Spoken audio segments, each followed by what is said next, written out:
E eu já voltei. Vou colocar aqui o título: Aplicação da pena privativa de liberdade.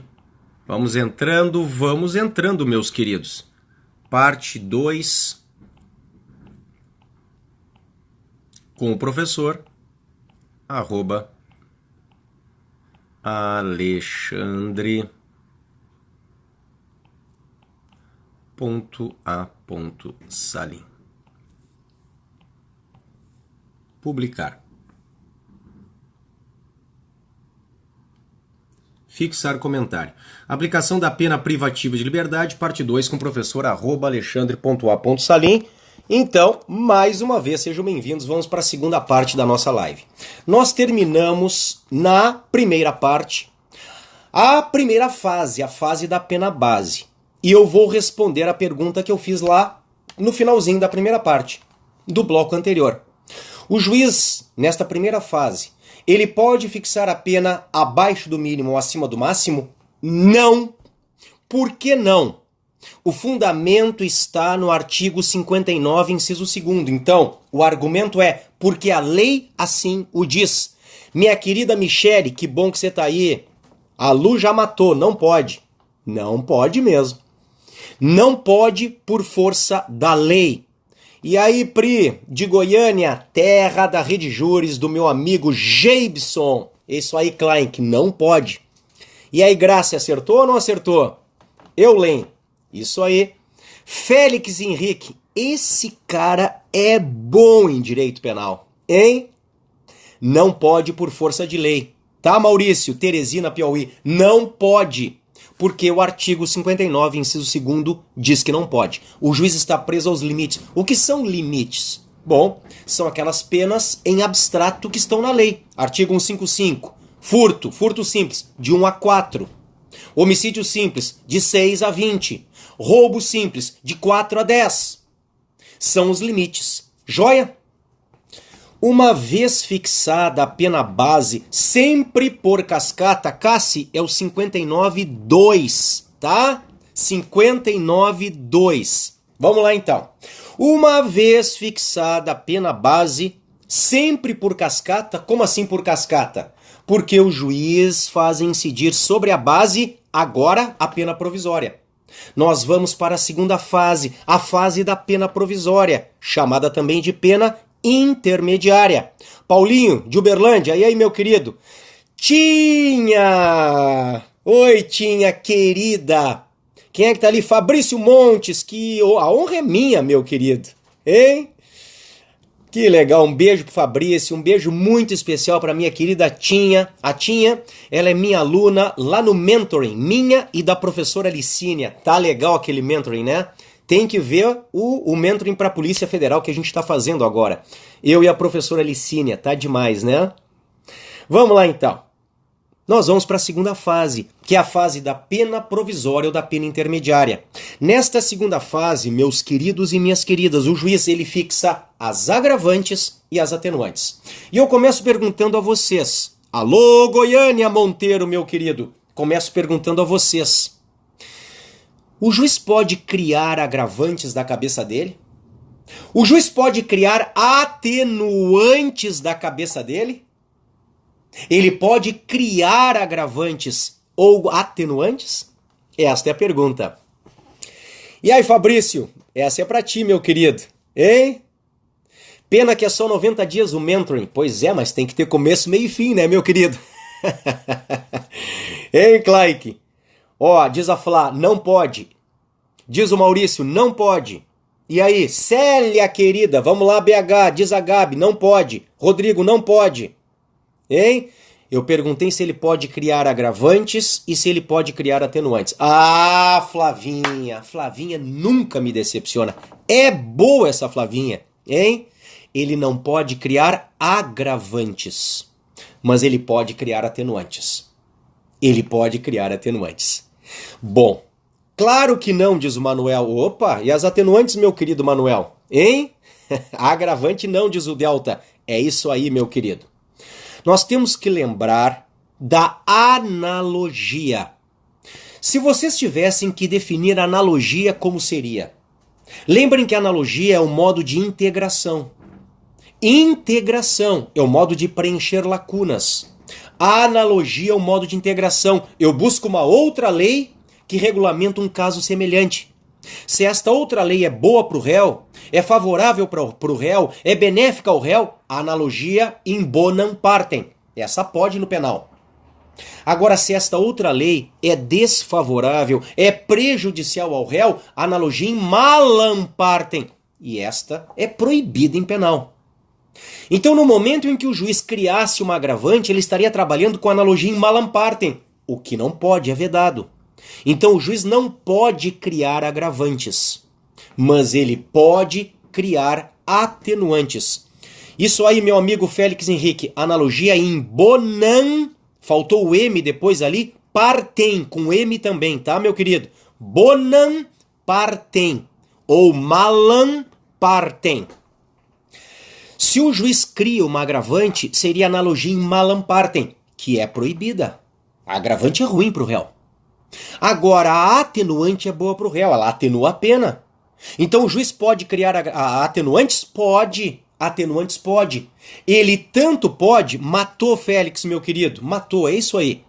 Ele tanto pode que o artigo 66 do Código Penal diz isso expressamente. O artigo 66 do Código Penal diz isso expressamente. O juiz pode criar atenuantes ainda que não estejam previstas em lei. Ele pode criar atenuantes, ele não pode criar agravantes, tá? Eu, por exemplo, trabalhei com um juiz muito humano, o meu querido amigo Ricardo Zen, né? Que em alguns casos ele aplicava atenuante para réus analfabetos. Eu nunca esqueci disto. Muitas aulas recebi do Ricardo. Ele aplicava atenuantes para réus analfabetos. Me dizia, olha Salim, esse cara não teve a mesma oportunidade que os outros. Então eu vou dar atenuante. Você pode até recorrer, mas eu vou dar.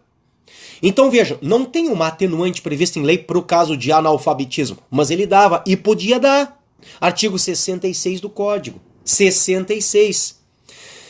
Pridown, por acompanhá-lo aqui, acertei uma questão sobre erro de pessoa na prova TJSC. Que maravilha, meu querido. Fica comigo que tu vai acertar muito mais, tá? Vai acertar muito mais. Legal, né?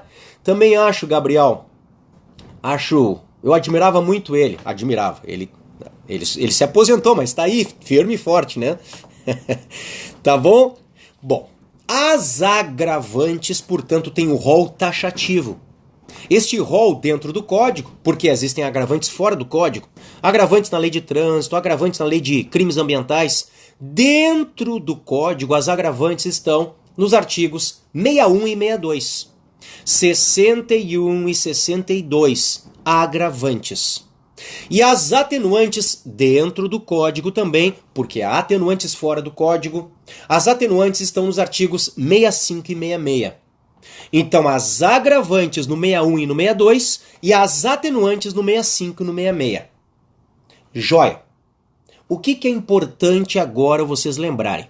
Que o rol de agravantes é taxativo, mas o rol de atenuantes é exemplificativo. Claro, tanto que o juiz pode criar atenuantes, tá?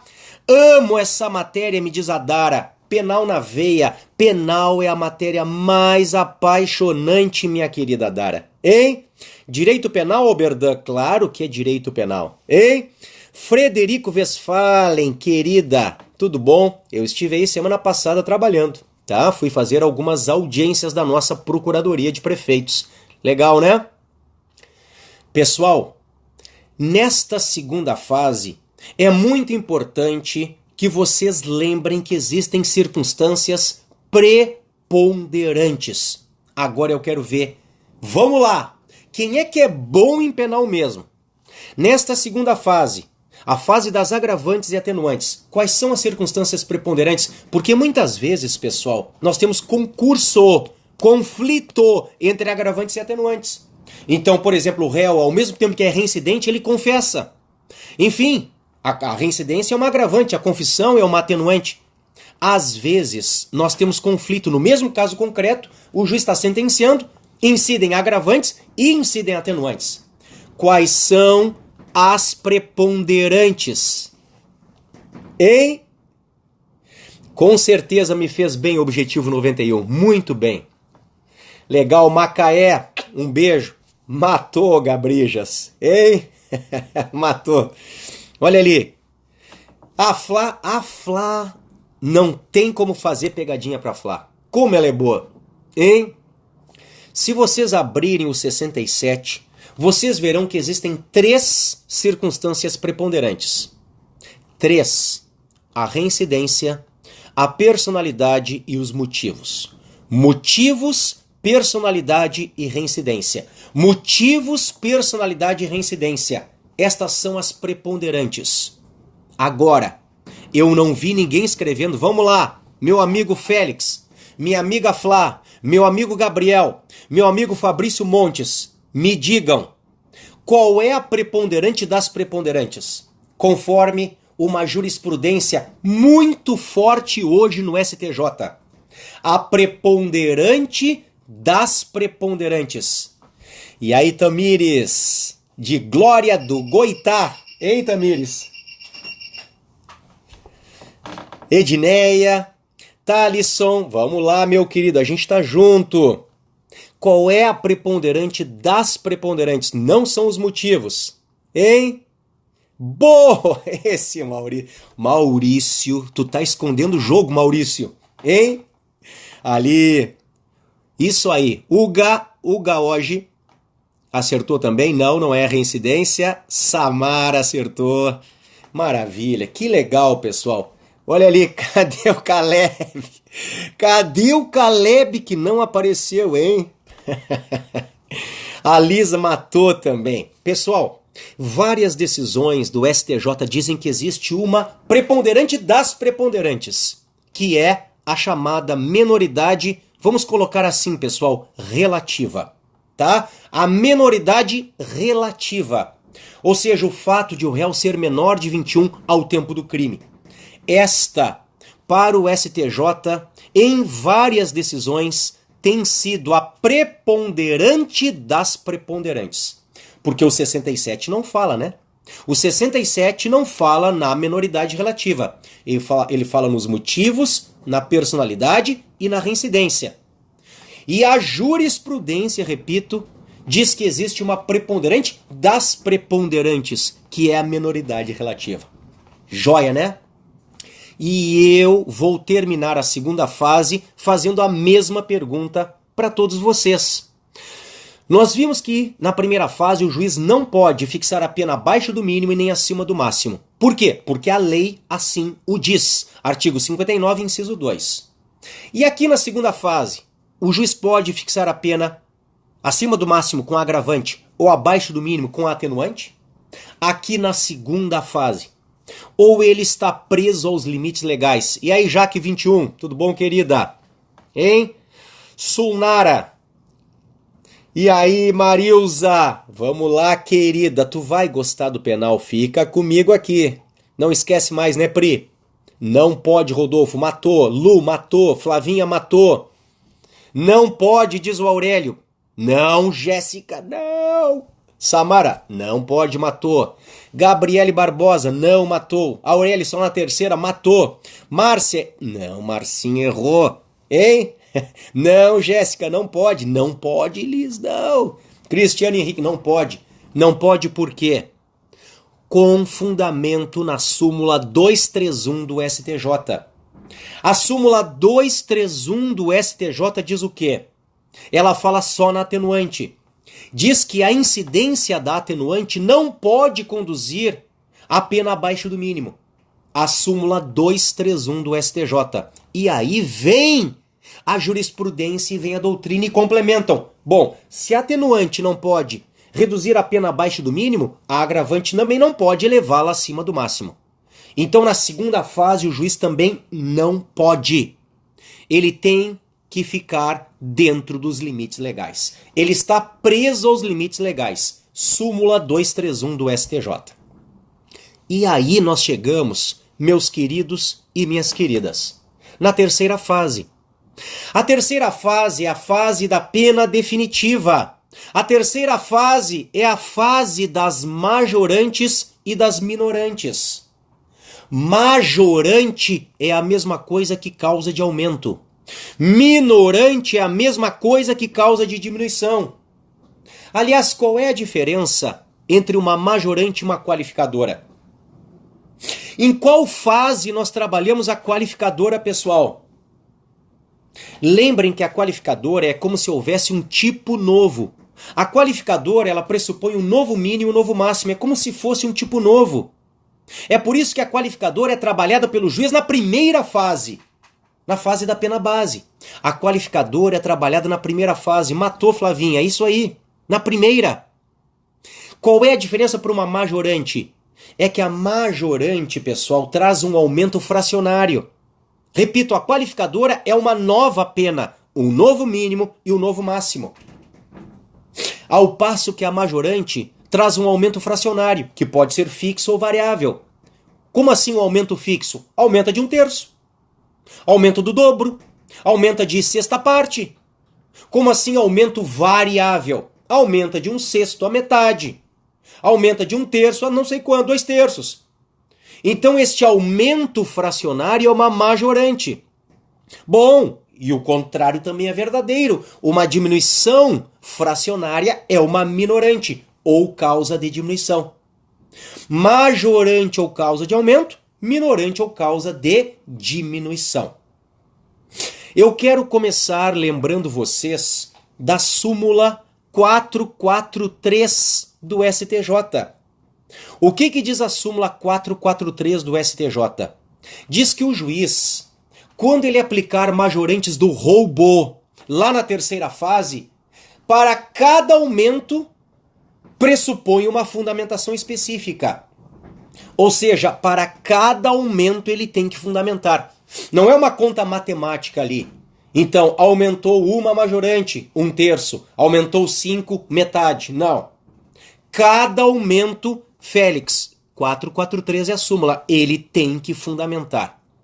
E, por favor, pessoal, uma atenção especialíssima com as majorantes do roubo. Por quê? Vocês têm que ver se os VADs, os códigos de vocês, estão atualizados a partir da Lei 13.654 de 2018. A Lei 13.654 é aquela que traz profundas alterações no furto e no roubo.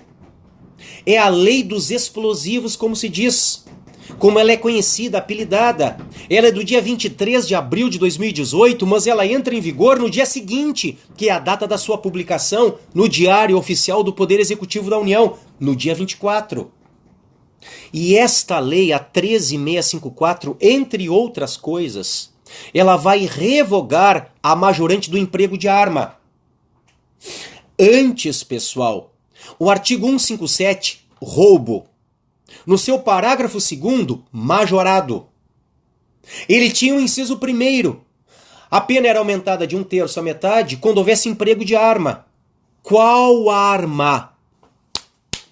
A lei não falava, a lei não especificava, então era arma de fogo ou qualquer outra arma, ainda que uma arma imprópria. Sabem o que é arma imprópria, meus queridos e minhas queridas? Arma imprópria é aquela que não foi construída para atacar ou defender, mas pode ser usada com este fim. Arma imprópria é a que não foi construída para atacar ou defender, mas pode ser usada com este fim. Por exemplo, a faca de cozinha. Por exemplo, um martelo. Por exemplo, um serrote, uma foice. Hoje, se um réu pratica um assalto com uso de arma que não seja de fogo, por exemplo, uma faca de cozinha, isto aumenta a pena do roubo? Quem é que me diz? Pedaço de madeira, pode ser, Fabrício? Pode ser. Que aula top, diz o direito incomplexo oficial. Direito incomplexo. Que massa esse nome, hein? Pode ser um machado, Carlos. Claro que pode. Pode ser um caco de vidro, uma pedra. Mas me digam, pessoal. Ó, diz a Lauriana, não. Uma tesoura pode? Não aumenta não, diz o Félix. A Flavinha diz não. Não aumenta, diz o Rai. Ah, Rai, desculpem, a Rai. Raíssa, né? Não, não, não. Todos dizendo não. Não aprenderam nada da minha aula hoje, né? Ou até desfocou. Hein? Não aumenta. E não aumenta. Ah, pessoal, vamos lá. Sim, emprego de violência. Não, ele faz uma grave ameaça com uma faca, por exemplo. Pode ser uma motosserra? Pode. Não aumenta, não aumenta.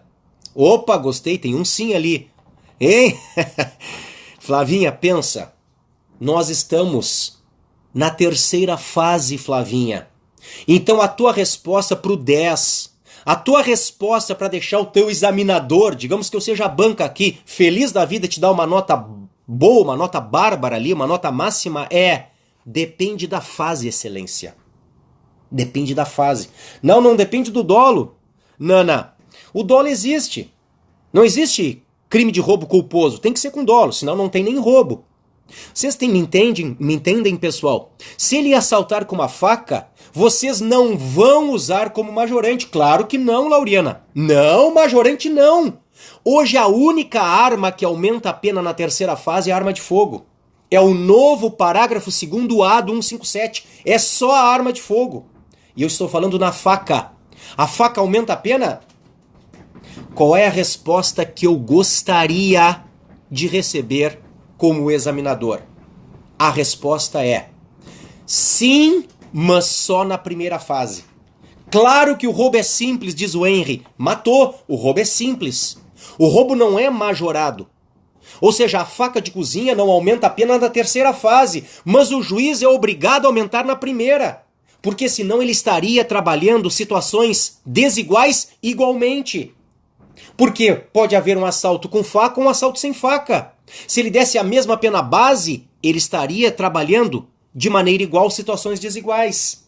Isso aí, Samara, na base. Então a faca de cozinha não é majorante, mas aumenta a pena base.